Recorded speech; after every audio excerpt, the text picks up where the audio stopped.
حضرت اسامہ بن زید بیمار ہو گئے. یہ نبی پاک کے بڑے لاڈلے غلام. حضور فرماتے تھے اگر اسامہ لڑکی ہوتا تو میں اسے زیور پہناتا. حضرت امام حسین رضی اللہ تعالیٰ عنہ، حضرت اسامہ بن زید بیمار ہو گئے. 80,000 دینار کا قرضہ ہے یا 60,000 دینار کا قرضہ. دوستوں سے رشتہ داروں سے پوچھا پر کوئی مدد کو نہ آیا. ساری عمر یہ آٹا گد ہے، لکھاں کیتے نہیں پیڑے. وقت آیا ہی تے محمد بخشا، کوئی نہیں ہو بیٹھا نیڑے. کسی طرح بات نہ بنی تو اسامہ بن زید بیمار تھے، آخری وقت تھا. کہنے لگے جاؤ کوئی حسین ابن علی کو خبر کرو. امام حسین کو یہ لاجپال پیر ہوتے ہیں. کہتے ہیں خبر ملی تو امام علی مقام دوڑے آئے. حضرت اسامہ بن زید رو پڑے. کہنے لگے آپ کے نانا کا نوکر ہوں لیکن بیمار ہو گیا، مقروض نہیں مرنا چاہتا. امام حسین خادم کو بھی کہہ سکتے تھے گھر پیسے پڑے ہیں لے آ. سب کو باہر نکال دیا، خود گئے. 60,000 دینار بغل میں دبایا، چادر اوپر سے اوڑھ لی، اوٹ میں دبا کے امام حسین لائے خود. جناب اسامہ بن زید کے پاس رکھ کے جو جملہ کہا وہ شاندار کہا. کہنے لگے اسامہ رات کوئی پیسے آئے تھے، میں سوچ رہا تھا حسین کو تو ضرورت نہیں، یہ اللہ نے کس کا نصیب میرے گھر بھیج دیا.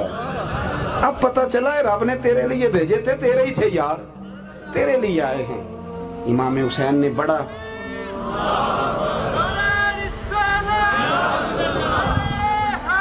بات سمیٹنے کی طرف آیا.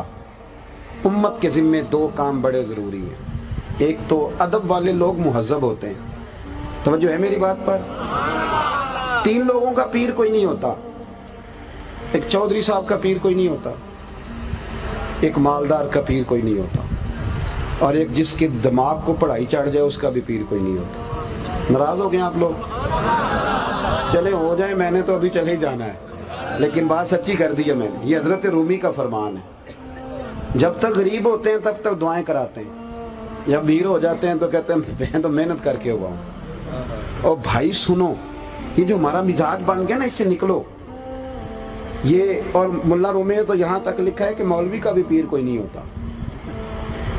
اب تو میں نے اپنی بات کی، اب تو آپ بولے نا.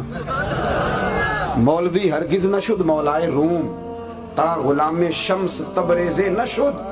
مجھے ایک صاحب کہنے لگے آپ حضور تاج الشریعہ کے مرید ہیں. میں نے کہا مرید تو بڑی دیر سے بندہ بنتا ہے، میں تو غلام ہوں، تو نوکر ہوں. یہ کیا بات ہوئی؟ آپ میری نسبت ہے، میرا تعلق ہے. ہمارے ہاں تو مرید پیر صاحب کی کرامت اس طرح سناتے ہیں کہ پونی کرامت تو مرید کی اپنی ہوتی ہے، 1/4 حصہ پیر صاحب کا ہوتا ہے. کہتے میں گیا ہوں تو وہ کہہ رہے تھے میں تیرا استقبال کے لیے کھڑا تھا، اور اگر وہ خلیفہ ہو خدا نہ خواستہ تو پھر وہ کہتا ہے کہ میں ریڑک کے نا تو مکھن نکال کے لے آیا ہوں، پیچھے لسی رہ گئی. پھر وہ یہ کرامت سناتا. چھوڑیں، آپ کس چکر میں پڑیں. خدا کے بندوں، خیر والے کو خیر مل ہی جاتی ہے. کسی نے آ کے کہا تھا خواجہ نظام الدین محبوب الہی سے کہ میرا پیر کامل نہیں. فرمایا یہ تو کسی کامل کو ہی پتہ چلتا، تو نے تو خود کامل ہونے کا دعویٰ کر دیا. تجھے کیسے پتہ چلا کامل نہیں؟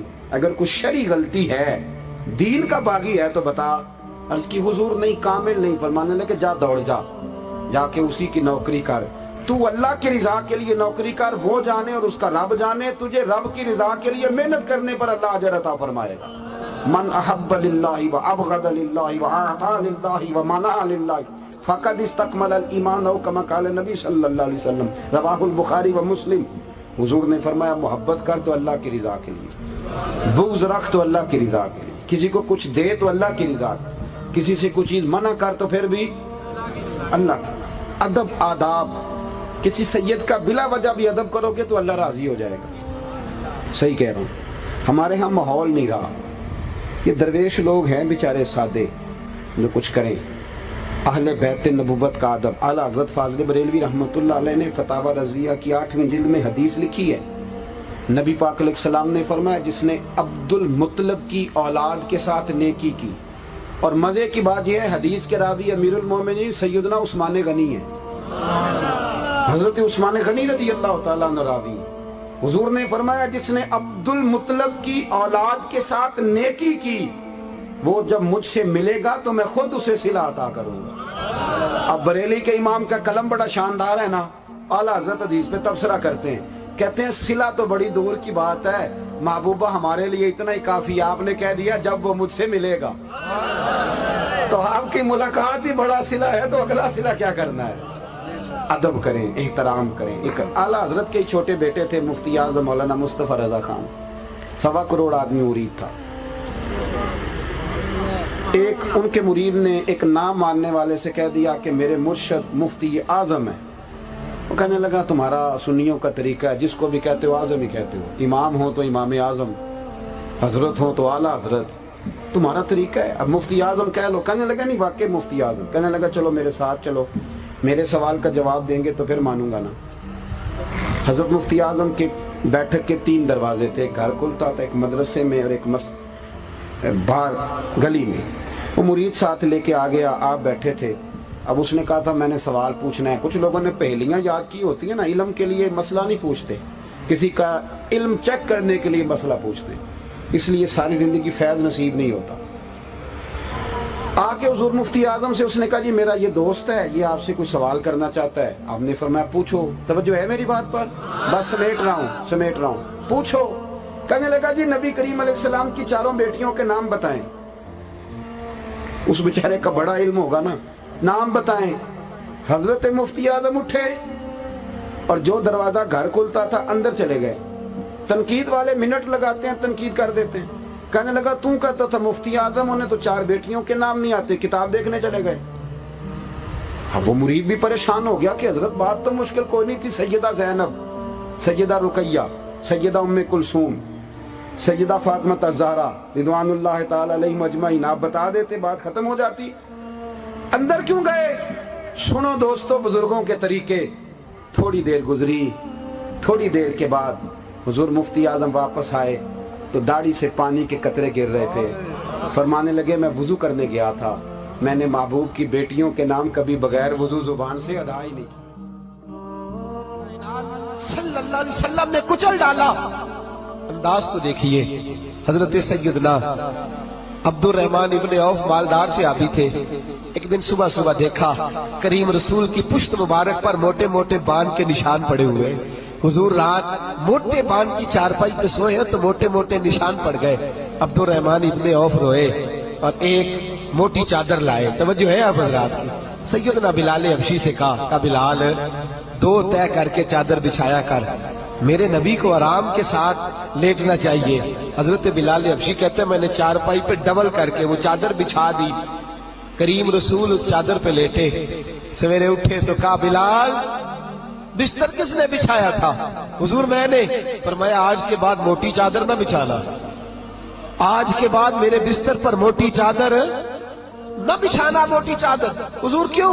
फरमाया बड़ी सुकून की नींद आई है, मेरे कुछ नफल रह गए हैं, मैं नहीं चाहता कि मैं दुनिया की इन ख्वाहिशात में खो जाऊं, इन लज्जात का आदी हो जाऊं और जिस काम आया वो काम रह जाए। फरमाया मुझे सुकून की नींद नहीं चाहिए, वो वाली नींद चाहिए जिसमें बार बार आंख खुलती है, वो वाली नींद चाहिए जिसमें बार बार बेदारी होती है। या रसूल अल्लाह सल्लल्लाहु अलैहि वसल्लम, मैं समझा नहीं। फरमाया मेरे कुछ नफल रह गए हैं, मैं तो तुम्हारी दुनिया में मुसाफिर बन के आया हूँ, मैं तो याकुल फी दुनिया कान्नका गरीब व आबिरुल सबील का पैगाम देने आया हूँ। मुझे तुम इन नफसानी ख्वाहिशात के पीछे न लगाओ, बस मुझे इस चादर पे वक्त गुजारने दो, मुझे बिल्कुल साफ बांध की चारपाई पे सोने दो। मेरे अजीजों, ख्वाहिशात नफ्स के पीछे लग। हमारे सूफिया कहते हैं जब नफ्स का तरीका बच्चे की तरह होता है। तवज्जो है आप हजरात की? नफ्स किस तरह होता है? इसकी जितनी बातें मानोगे ये मनवाता जाएगा, फिर मोटा हो जाता है, फिर कोई और नहीं करने देता, बस ये कहता है मेरी मर्जी चले, मेरा तरीका चले। हवाए नफ्स के पीछे जब इंसान लगता है तो फिर शदीद परेशानियों का शिकार होता है। मेरे नबी करीम सल्लल्लाहु अलैहि वसल्लम ने फरमाया लंबी उम्मीदों से बचो। लंबी, मेरी तरफ देखिए, किससे बचो? कि मैंने प्लाट ले लिया है, ये महंगा होगा तो फिर मैंने ना डबल प्लाट लेना है, और उसके बाद फिर मैंने फुला सोसाइटी में चले जाना है, फिर उसके बाद कुछ पैसे और आएंगे तो उससे भाई इतनी लंबी उम्मीद तो बांधता क्यों है? आगा अपनी मौत से कोई बशर नहीं, सामान 100 बरस का है और एक पल की कितनी बोलिएगा। तो जो पैसे बच्चों से छिपा के रखे हैं बैंक में, वो बाद में लड़ते फिरते। दुरूद शरीफ पढ़िएगा, सलातु والسلام علیک یا سیدی، وہ کس لیے رکھے ہوئے ہیں؟ وہ جو جائیدادیں ہم نے چھپا کے رکھی ہیں، چھپا کے، وہ کس لیے رکھی ہیں؟ نفس کی خواہشات کے پیچھے نہ بھاگو۔